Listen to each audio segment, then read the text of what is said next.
Hello Labradoodle puppy lovers. We have a litter video update for you. This is the week 3 update for our pot of gold mini Labradoodle puppies. Hi, I'm Claire from Isle Labradoodles, and first of all, please excuse today as I do have a bad cold, so I apologize for my voice sounding strange, and I'm going to do my best not to cough, sneeze, or need to blow my nose. So in today's video, we are going to do a 3-week litter update for these petite Australian Labradoodle puppies, and you'll see we have some guest appearances here from the puppies from our Sable Truffles litter. They like to join in, and so they are out running around having a great time in the doodle den, and of course immediately find the Kleenex naturally. Next they'll find my phone, so we'll see them from time to time. But this litter is all about the pot of gold Labradoodle puppies, and today you can see we've moved. We're going to talk about the move. We're going to talk about how we have things set up with the crate, these few toys that are here, the towels, the crate mat, and we're going to talk a little bit about Mama Posy and what the puppies have been up to in the past week and what we're starting working on with them. Oh my goodness, Pirate. Pirate always needs to be the center of attention. He's a little annoyed this video is not about him. Rena will try and distract him. So the first thing is, as you can see, we moved the puppies. Now we moved the puppies because they are now 3 weeks old. They are able to see and they all can hear. These puppies opened their ears at a very young age, and the first one to open their ears was Black Collar Girl. She actually had her ears open just a couple of days after she had opened her eyes. So they went from opening their eyes to having their ears open virtually overnight. Normally it's around week 3 until we see that. So we don't move the puppies here until they can see and hear as a general rule. We want them to be able to be comfortable in the new space and feel relaxed in the new space. And if they're able to see and hear, then they have quite a bit more going on. And just a moment, Reynolds, we've got a problem here. Sorry, one of the puppies is just about to pull everything over with all of the cords. So we needed to do a little bit of an emergency moving of those cords there. So the puppies, because they were ready in terms of being able to see and hear, and because we had Cayenne expecting her puppies, it was the right time to move them. We had already moved the temperature down to 21 degrees in the maternity ward, and so the puppies were well able to come into this area where the temperature tends to be a bit lower. So if we had left them in there when Cayenne's puppies went in, we would have had to crank the temperature back up to 24 again, which wouldn't have been very comfortable for either Posy or the puppies. So you can see they're all very relaxed. They took the move completely in stride. We don't move them unless we are sure that they are going to be comfortable with the move. Now Posy, this is not her first litter, it's her second. So she too was very familiar with the routine and the fact that the puppies would be moving into the doodle den. So she was completely prepared and totally relaxed with the whole process. She took it all in stride as well. Now you can see they have quite a bit more space now, and we have everything set up very specifically. So you can see there is a crate over here, and this crate does not have a door on it. And the reason for that is so the puppies can go in and out, and so can Posy. We don't want to start making them feel like this is an enclosed space quite yet. What we want them to feel is this is a safe, comfortable, and a place where good things happen kind of spot. And that is where generally Posy nurses the puppies. She's out here nursing them on this crate bed right now just because I'm in here and she wants to be sitting next to me. The puppies do come out and they play, and you'll see we have towels on the floor here.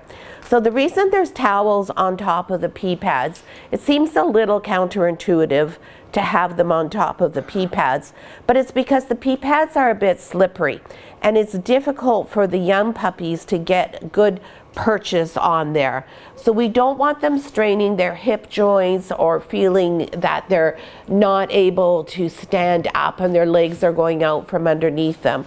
So we put the towels down so that they have a surface that they're able to use and develop their muscles properly with. You'll notice Posey is looking very intently. That's because the puppies are right in front of this area.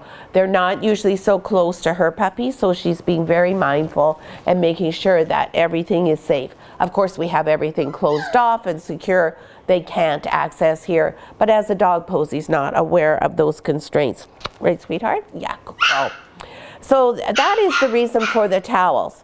Now, the toys you see here, I have them laid out because the puppies are not able to really interact with the toys yet. They're not old enough for that. But what the purpose is of these two teddies here is we want the puppies, now that they can see, to become accustomed to having something else in their area that's not one of them, not me, and not another dog. Something that is a different and a strange thing. And the reason we do that is because, of course, the teddy is totally benign. The teddy doesn't make any sounds, the teddy doesn't move, and the teddy has a lovely, soft, worn surface. As you can see, this teddy is got a scarf from 2020, so he's been around for 4 years. Goodness knows how many times he's been washed, but he's lovely and soft. So when Posey is taking advantage of the fact that the puppies are a bit older now and she's out with us, they'll snuggle up to the teddy. So that teaches them a positive association with something that's different, something that's new. And that's really the only goal we have with having these teddies in here. And we have them in a different shape, different texture, different colors, because I want them to be exposed to as many different things as possible. These two small toys here are here because they are smaller. So they're not scary to the puppies. They may step on one. Oh, this one isn't going to squeak. Oh, yes, it does. They may step on one and the squeak may happen. Posey may step on it, or Posey herself will play with those toys. Same with this one. Nice, soft surface. It crinkles. Doesn't have a lot of crinkle left in it.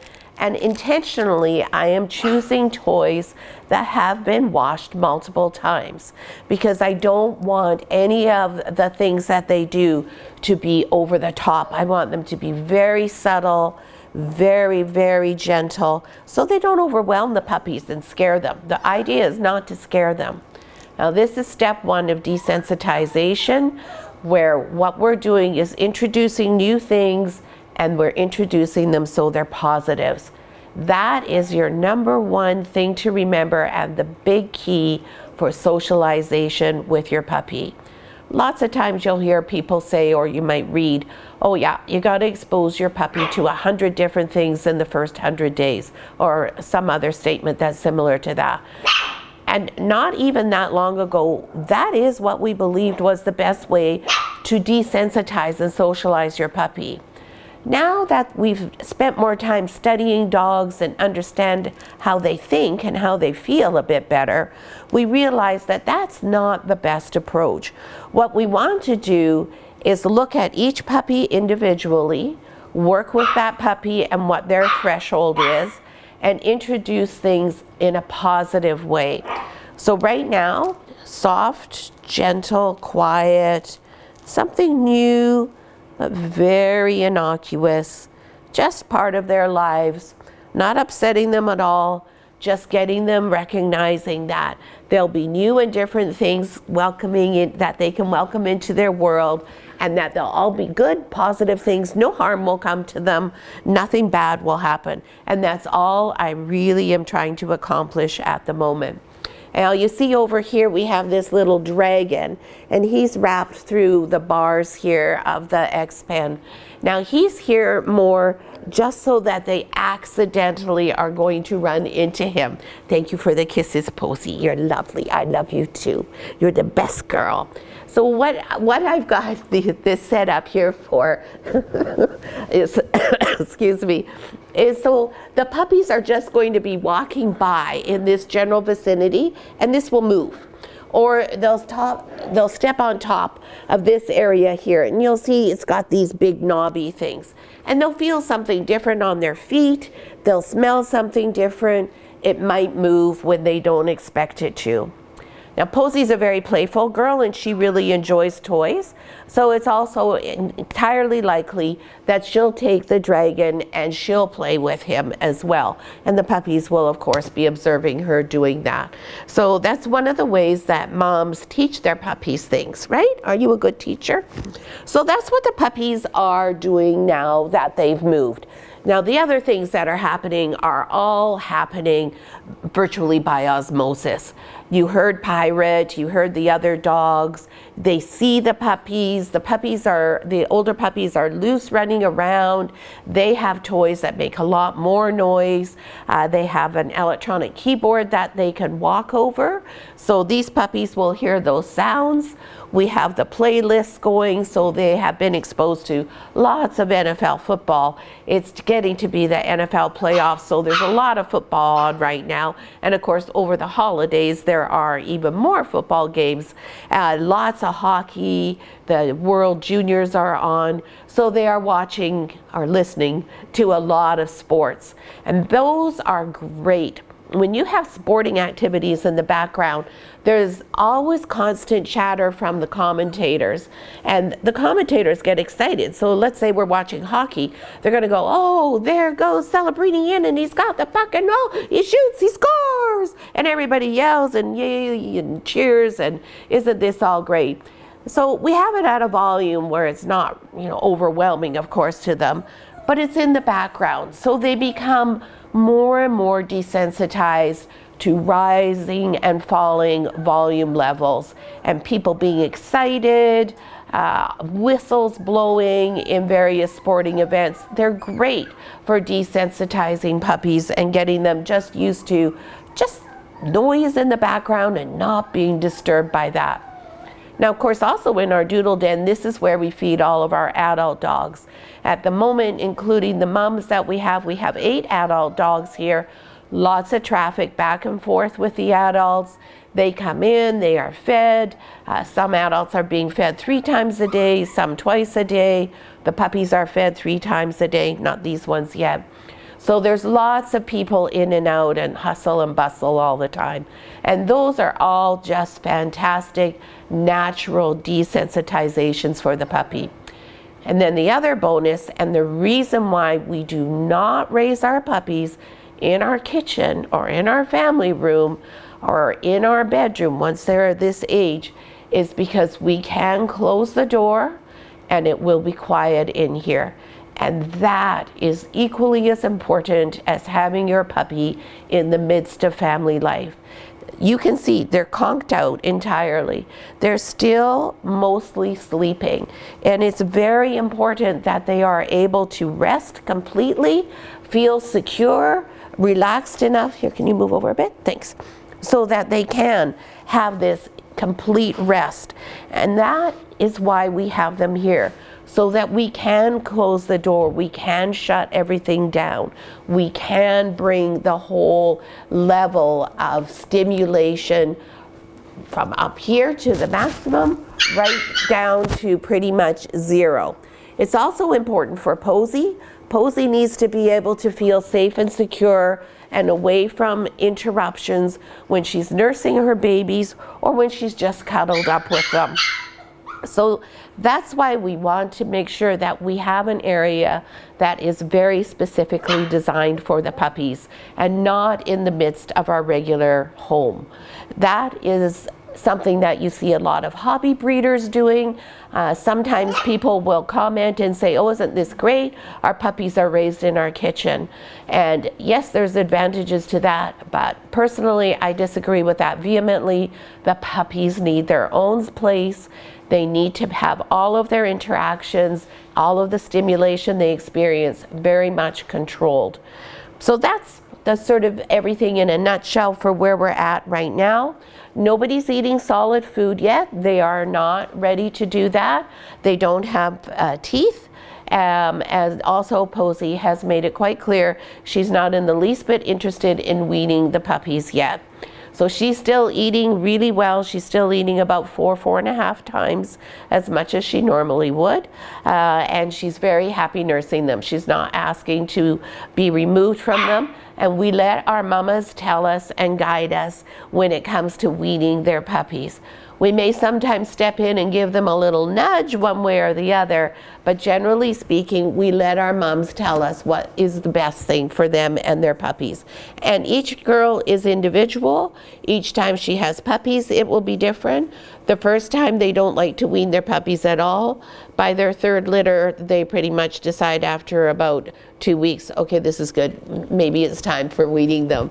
So as they get more and more used to how things go. But at the moment, Posey's very, very comfy with them. She plays with them. She loves to be in here. She chooses to be in here more than not in here still. So that's our update. And now let's give you all of the weights, because we missed our week 2 update partly because it was Christmas and Renal was away.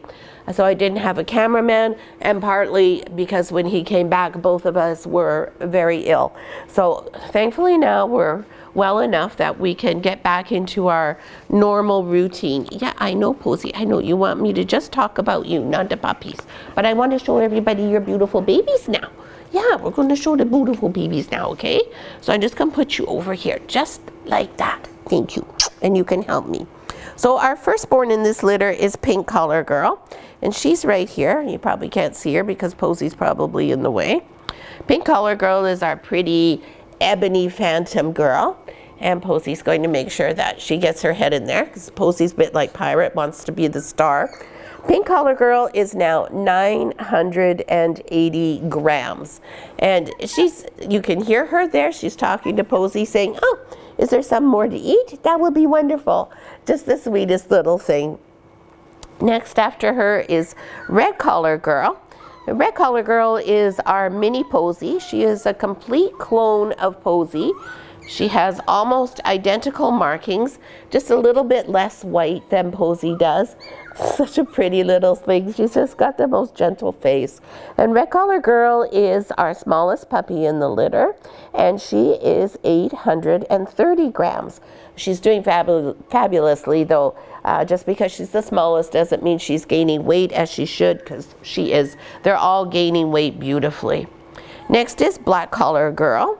Black Collar Girl is 980 grams, so she is tied with Pink.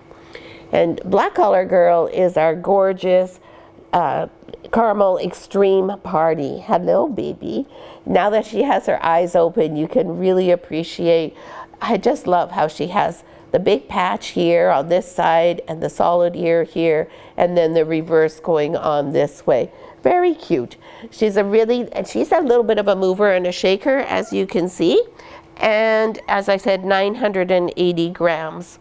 And next we have our one and only boy in the litter, and that's Blue Collar Boy, and he's just like Pink Collar Girl. He is a beautiful ebony phantom boy, and he's doing just great with all these women in his life. He's not complaining about that at all, are you, Buster? And Mr. Blue is 1.12 kilograms. So he is now the biggest puppy in the litter. Yeah, that's my big boy. There you go. And then last but not least is our Red Girl, and that's Purple Collar. And if you are wondering why she is red and the others are caramel, that's because she has a black nose. As you can see, it's filled in now. She has black rims around her eyes, around her lips, and her pads are black too. And this little beauty queen is 1.03 kilograms. So she's not too far behind Mr. Blue. The last two puppies are the biggest two puppies in the litter. So that is our update for this week. If you are one of the lucky people and have a reservation on this litter, this week your educational video is going to be all about socialization. So it's going to carry on from what we've been talking about here on desensitization and how to do things the right way and understand your puppy. Now, if you are not one of the lucky people on this litter list and you've fallen in love, I can tell you that we are looking for a guardian family for one of the girls from this litter. I don't know which one it is yet. It's too young to make that determination. But if you will be interested in being a guardian family, I would love to hear from you. You can email me directly at Claire, C-L-A-I-R-E, at vanisledoodles.com. You do have to live on Vancouver Island in order to be eligible to be a guardian. Basically, you get the pick puppy of the litter. It's a partnership with us so that you be like Posey. You have 3 litters for us, and you get your dog for life. They go home with you when they're 8 weeks. They live with you permanently. They just come here to have 3 litters, and that's it. And you get a pick of the litter puppy for no cost. So it's a pretty nice arrangement. We have a really close relationship with our guardians, and we really enjoy the friendships that evolve from there. So if you're interested, please don't hesitate to drop me a line. And if you enjoyed the video, please take a second and post a couple of comments, or if you don't have time for that, a thumbs up. And we'd love to wish everybody a really happy, healthy, and prosperous 2024. Thanks so much for watching.